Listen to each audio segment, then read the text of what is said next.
नमस्कार, ABP news पर हाजिर हूं मैं रुबारा इसार खान। खबर दिन भर देख रहे हैं आप। आइए शुरुआत करते हैं बुलेटिन की।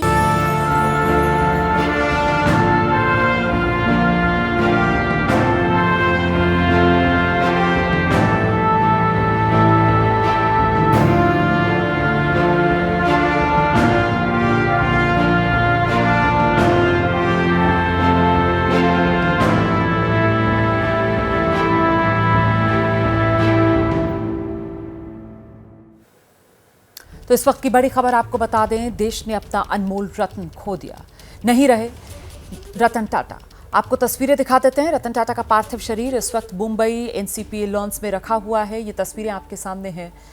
रतन टाटा इसी हफ्ते बीमार हुए थे, जिसके बाद मुंबई के ब्रीच कैंडी अस्पताल में उन्हें भर्ती कराया गया। हालांकि सोमवार को ही खुद रतन टाटा की तरफ से स्टेटमेंट जारी करके कहा गया था कि उम्र संबंधित दिक्कतों के चलते वो अस्पताल में रूटीन चेकअप के लिए आए हैं। लेकिन अब जो जानकारी मिल रही है उसके मुताबिक उनका लगातार ब्लड प्रेशर जो है वो कम हो रहा था और कल रात मुंबई के ब्रीच कैंडी अस्पताल में रतन टाटा ने आखिरी सांस ली।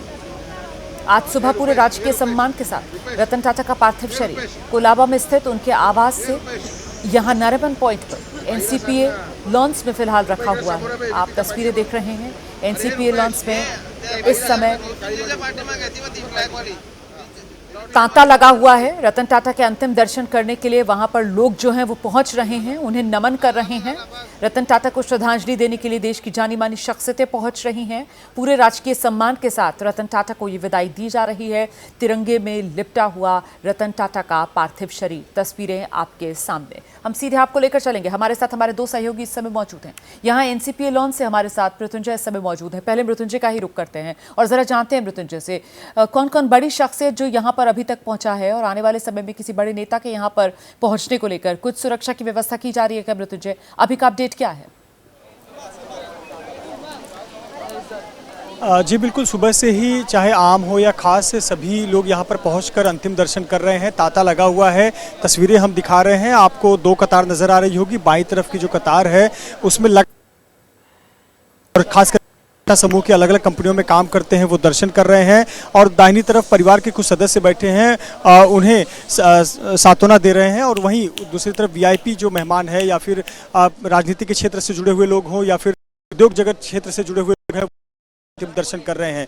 कुमार मंगलम बिरला पहुंचे हुए थे, उन्होंने अंतिम दर्शन किया। आरबीआई के गवर्नर शक्तिकांता दास पहुंचे हुए थे, उन्होंने अंतिम दर्शन किया। अजय पिरामल अंतिम दर्शन किया। राजनीति क्षेत्र की बात किया जाए तो कुछ देर पहले ही 5 मिनट पहले ही राज ठाकरे अपनी पत्नी के साथ यहां पर पहुंचे हुए थे, उन्होंने अंतिम दर्शन किया। इस वक्त महाराष्ट्र के उद्योग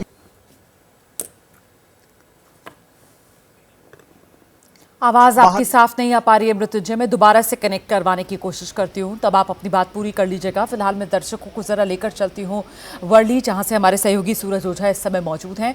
दरअसल वर्ली में ही अंतिम संस्कार किया जाना है। शाम में पारसी रीति रिवाज के हिसाब से बताया जा रहा है कि ये अंतिम संस्कार किया जाएगा। जानते हैं सूरज ओझा से क्या जानकारी उनके पास। और सूरज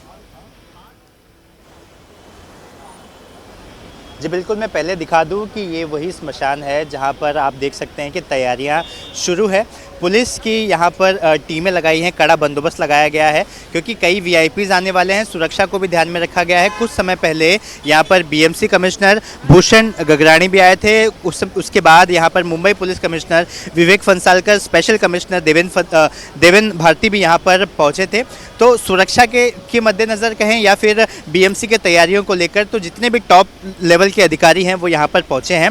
और भूषण गगरानी ने एबीपी न्यूज़ से बात करते वक्त बताया कि फिलहाल जिस तरह का परिवार ने उन्हें जानकारी दी गई है उस हिसाब से जो अंतिम संस्कार होगा वो इलेक्ट्रिक शव दाहिनी की मदद से उनका अंतिम संस्कार किया जाएगा। तो आप देख सकते हैं कि यहाँ पर तैयारियां किस तरह से चल रही हैं। आपको ये जो रोड दिखाई दे रहा है, जिस रास्ते के बगल में ये स्मशान भूमि है, इसे भी कुछ समय बाद बंद कर दिया जाएगा। थोड़ी देर में ही ट्रैफिक की नोटिफिकेशन भी जारी की जाएगी चाहिए, क्योंकि ये इस रास्ते पर कई ऐसे लोग होंगे जो यहाँ से गुजरते हुए इसी स्मशान भूमि में आएंगे और अंतिम संस्कार में उपस्थित रहने के लिए जितने लोग इच्छुक हैं, कई लोग एनसीपीए में उनका अंतिम दर्शन करने के लिए पहुँचे हैं, तो कई लोग यहाँ पर भी पहुँचेंगे।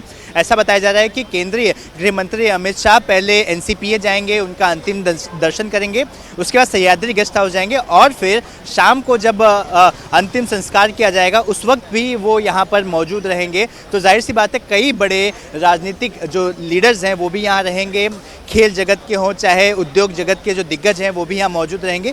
तो हर तरह की तैयारी बीएमसी कहें या मुंबई पुलिस कहें, उन्होंने अपनी तैयारी पूरी की है। आपको एक बार और नज़ारा दिखा दूं, आपको अंदर दिखाई दे रहा होगा, अंदर अभी भी एडिशनल कमिश्नर डीसीपी रैंक के अधिकारी मौजूद हैं जो लगातार अपने स्टाफ को ब्रीफ कर रहे हैं कि कैसे यहाँ पर उन्हें बंदोबस्त करना है। आपको ये गाड़ी दिखाई दे रही होगी, द ताज महल पैलेस। तो लगातार ये जो ताज की जो स्टाफ है घूम घूम कर व्यवस्थाओं को देख रहे हैं, कहीं किसी चीज़ की अगर कमी हो तो उसे पूरी की जा रही है। तो जिस तरह से बीएमसी कमिश्नर ने भी बताया कि अंदर सुविधाएं पूरी हैं, लेकिन उन सुविधाओं को और भी अपग्रेड किया जा रहा है ताकि जो लोग आए उन्हें किसी भी तरह की दिक्कतों का सामना करना ना पड़े। जी बिल्कुल महत्वपूर्ण हो जाता है इन तैयारियों का जायजा लेना भी और तैयारियों को सुनिश्चित करना भी, क्योंकि क्या नेता, क्या अभिनेता, क्या कोई बड़ा खिलाड़ी, क्या उद्योग जगत का बड़ा नाम, सभी खासो आम जो हैं पहुंच रहे हैं यहाँ पर अंतिम दर्शन करने के लिए। पार्थिव शरीर रखा गया है रतन टाटा का। ये एनसीपी लॉन्च से सीधी तस्वीरें आपके सामने हैं और जैसा कि हमारे सहयोगी मृत्युंजय बता रहे थे कि अभी कुछ देर पहले यहाँ पर शरद पवार, उनकी बेटी सुप्रिया सुले, इसके अलावा उद्धव ठाकरे अपनी पत्नी के साथ यहाँ पर पहुँचे। और वहीं अगर उद्योग जगत की बात की जाए तो आज सुबह से ही हम देख रहे हैं हीरानंदानी से लेकर कुमार मंगलम बिरला से लेकर पीरामल से लेकर तमाम जो बड़े नाम हैं, और कुछ देर पहले आरबीआई के गवर्नर शक्तिकांत दास वहाँ पर पहुँचे थे। तो तमाम खासोआम जो हैं वो अंतिम दर्शन के लिए पहुँच रहे हैं। रतन टाटा का पार्थिव शरीर आप देख रहे हैं इस समय एनसीपीए ग्राउंड्स पे रखा हुआ है। एनसीपी के लॉन्स यहीं पर मौजूद हैं, हमारे सहयोगी मृत्युंजय भी। मृत्युंजय, जिस बात का जिक्र अभी सूरज ओझा ने किया है कि इलेक्ट्रिक शवदाह में परिवार की तरफ से बताया गया है कि वहीं पर अंतिम संस्कार किया जाएगा, लेकिन महत्वपूर्ण हो जाती है वो सर्वधर्म प्रार्थना सभा। जब पार्थिव शरीर यहाँ एनसीपी लॉन्स में लाया गया तो सबसे पहले वो सर्वधर्म प्रार्थना सभा, वो जो समावेशी सोच के व्यक्तित्व रतन टाटा, इससे बेहतर और कोई विदाई का तरीका उनके लिए हो नहीं सकता था। मृत्युंजय, निश्चित तौर पर रोमाना, रतन टाटा एक ऐसे व्यक्तित्व के धनी, एक ऐसे व्यक्ति जिनके समाज में जात, धर्म, भाषा ये सब रहे थे।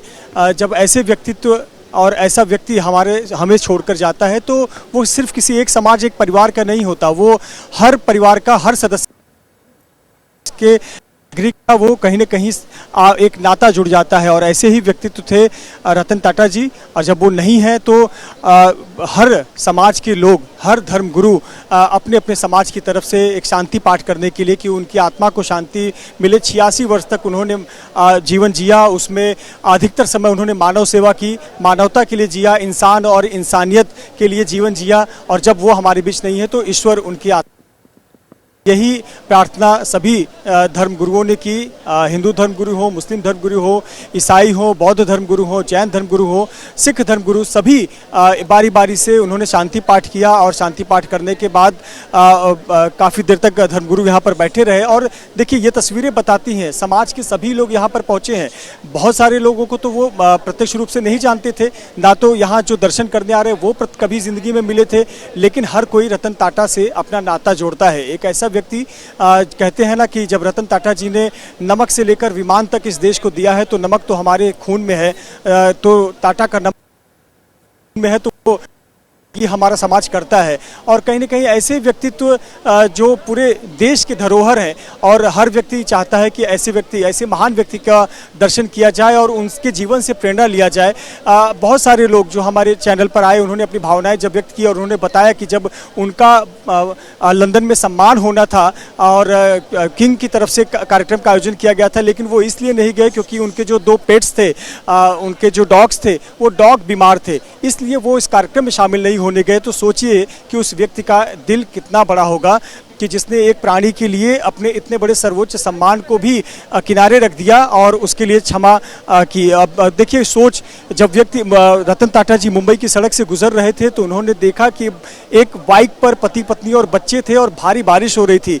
उन्होंने उस संघर्ष को देखा और संघर्ष जो पीड़ा थी उस पीड़ा को समझा, उस वेदना को समझा और एक मिडिल क्लास का, एक भारत के एक आम आदमी का सपना 2 पहिए से 4 पहिए का लाना, यानी एक कार में बिठाना भी उन्होंने पूरा किया। 1 लाख रुपए में कार, आज 1 लाख रुपए में मोबाइल फोन नहीं मिलता है, लेकिन 1 लाख रुपए में वो कार देने का सपना भी उन्होंने पूरा किया। लेकिन चाहे वो 1 लाख रुपए की कार हो, चाहे लैंड रोवर और जगुआर जैसी बड़ी कंपनियों को ओवरटेक करना, कहीं न कहीं बता मिट्टी के इंसान थे। और ऐसे व्यक्ति किसी एक समाज, किसी एक धर्म, किसी समुदाय संप्रदाय से नहीं होते। ऐसे व्यक्ति सदियों में एक बार जन्म लेते हैं और वो सभी के होते हैं। फलक और जो है रतन उनका टाटा वो जी आज बिल्कुल असीमित था और इसी वजह से जिस बात का जिक्र आप भी कर रहे थे कि नमक से लेकर हवाई जहाज तक, और खुद देश के आम आदमी से अपने आप को जोड़कर देखते थे, भारतीय नागरिक की समस्या को अपनी समस्या के तौर पर और उस समस्या का समाधान कैसे निकाला जाए, इस नजरिए से वो किसी भी प्रॉब्लम को सॉल्व करने के लिए जो दूरदर्शिता अपनाते थे, यही वो तमाम खासियतें जो रतन टाटा को अन्य सभी उद्योगपतियों से एक अलग पहचान दिलाती हैं और एक अलग मकाम पर पहुंचाती हैं। नहीं रहे रतन टाटा। अभी का अपडेट आपको बता दूं कि रतन टाटा का जो पार्थिव शरीर है वो मुंबई के नारिपन पॉइंट के एनसीपीए लॉन्स में फिलहाल रखा हुआ है। तस्वीरें भी हम आपको दिखा रहे हैं जहां अंतिम दर्शन के लिए हुजूम लोगों का उमड़ा हुआ नजर आ रहा है। सभी खासों पहुंच रहे हैं यहाँ पर नमन करने के लिए, श्रद्धांजलि देने के लिए, अंतिम दर्शन करने के लिए। रतन टाटा का पार्थिव शरीर तिरंगे में लिपटा हुआ, राजकीय सम्मान के साथ देश रतन टाटा को विदाई दे रहा है। तस्वीरें आपके सामने हैं। और इस बीच आपको बता दें, गृहमंत्री अमित शाह ने भी रतन टाटा को श्रद्धांजलि दी है। अमित शाह ने कहा, रतन टाटा सिर्फ देश के नहीं बल्कि दुनिया के सम्मानित उद्योगपति थे। रतन टाटा जो विरासत छोड़कर गए हैं वो लंबे समय तक देश के लिए मार्गदर्शक रहेगी। रतन टाटा जी को बहुत मनपूर्वक श्रद्धांजलि देता हूं। रतन टाटा जी, मेरा उनसे व्यक्तिगत भी गहरा परिचय रहा, परंतु न केवल भारतीय उद्योग जगत के, पूरे विश्व के एक सम्मानीय उद्योजक रहे। टाटा समूह का नेतृत्व करना ही अपने आप में एक बहुत बड़ी बात होती है।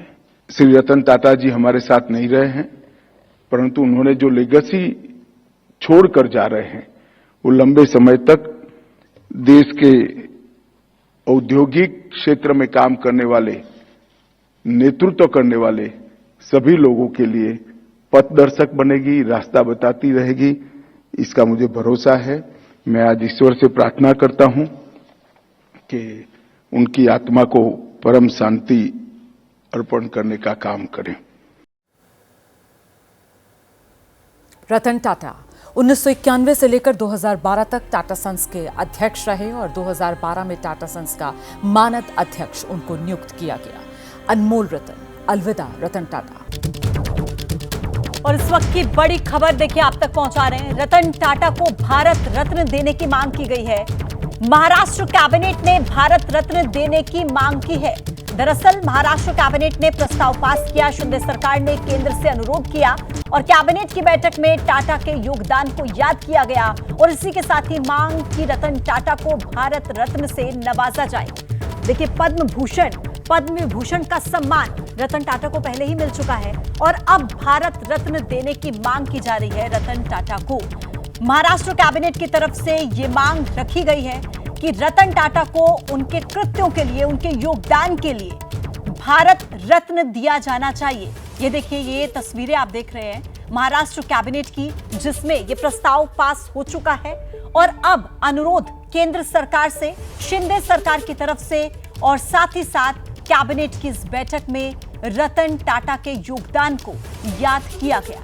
आज का ये दिन जब पूरा देश इस दुख में है कि रतन टाटा हमारे बीच नहीं रहे, इस बीच हर कोई उनके योगदान को, उनके तरफ से जो भी संघर्ष किया गया और भारत को जो उन्होंने दिया उसके लिए उन्हें याद किया जा रहा है। और इसी बीच ये मांग की जा रही है कि उन्हें भारत रत्न से नवाजा जाना चाहिए। मरणोपरांत ये मांग रतन टाटा के लिए कि उन्हें भारत रत्न का सम्मान मिलना चाहिए। कैबिनेट की ये बैठक हुई और प्रस्ताव पास हो चुका है महाराष्ट्र कैबिनेट की ये बैठक में, और केंद्र से अब अनुरोध किया गया है।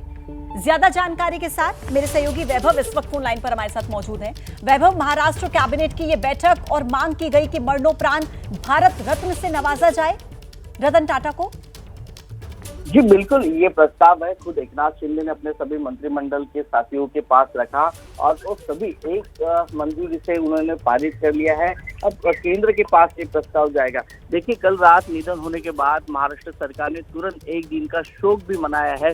जो भी महाराष्ट्र के सभी उद्घाटन वाले कार्यक्रम थे, जहाँ पे भूमि पूजन होने वाले थे, वो सभी पूरे रद्द किए गए, लेकिन कैबिनेट की मीटिंग वहाँ पे रखी। शायद इसीलिए रखी होगी कि जो भारत रत्न की मांग है वो आज देकर केंद्र के पास तुरंत भेजी जा सकती है, क्योंकि आने वाले दिनों में अब देखा जाए तो महाराष्ट्र में विधानसभा के चुनाव होने वाले हैं और चुनाव के पहले जो आचार संहिता लगेगी उसकी पहले की एक अंतिम कैबिनेट मीटिंग हो सकती है। इसीलिए आज का ये दिन भारत रत्न की बात जो एकनाथ शिंदे ने रखी है वो पूरे भारतवासियों के लिए एक बड़ी बात हो सकती है, क्योंकि अभी ये देखना होगा कि केंद्र की तरफ जाके ये प्रस्ताव कैसे पारित होता है और कब ये पारित होता है। पूजा, शुक्रिया आपका वैभव जानकारी पहुंचाने के लिए। तो देखिए, एक ऐसी शख्सियत जिन्हें आज हर कोई नम आंखों के साथ याद कर रहा है। कहा जाता है कि जीरो हेटर्स के साथ वो एक ऐसी शख्सियत थे जिनका सम्मान हर व्यक्ति करता है, और ऐसे व्यक्ति को भारत रत्न देने की मांग अब केंद्र सरकार से की जा रही है। बड़ी खबर आपको दे, दिल्ली में सीएम हाउस सील होने के बाद मुख्यमंत्री आतिशी की पहली तस्वीर सामने आई है।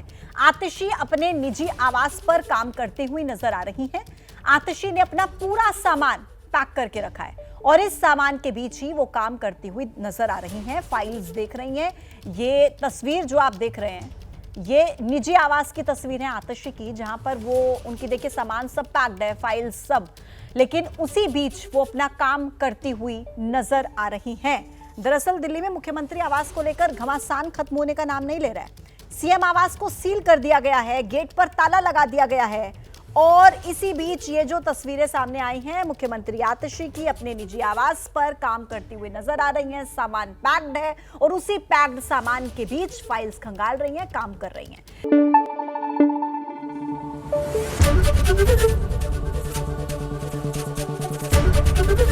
एबीपी न्यूज आपको रखे आगे।